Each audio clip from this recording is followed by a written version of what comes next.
سبحان اللہ۔ بسم اللہ الرحمن الرحیم۔ السلام علیکم۔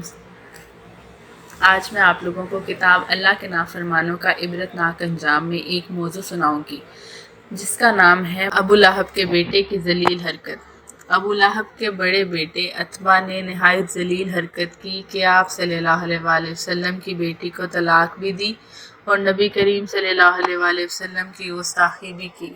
اس پر جناب نبی کریم صلی اللہ علیہ وآلہ وسلم دل برداشتہ ہوئے اور اس کے حق میں یوں بد دعا کی: اے اللہ، اپنے کتوں میں سے کوئی کتا اس پر مسلط فرما۔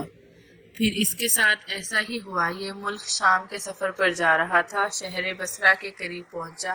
رات کو قافلہ وہیں پر قیام پذیر ہوا تو ایک بھیڑیے نے اسے پکڑ کر ہلاک کر دیا۔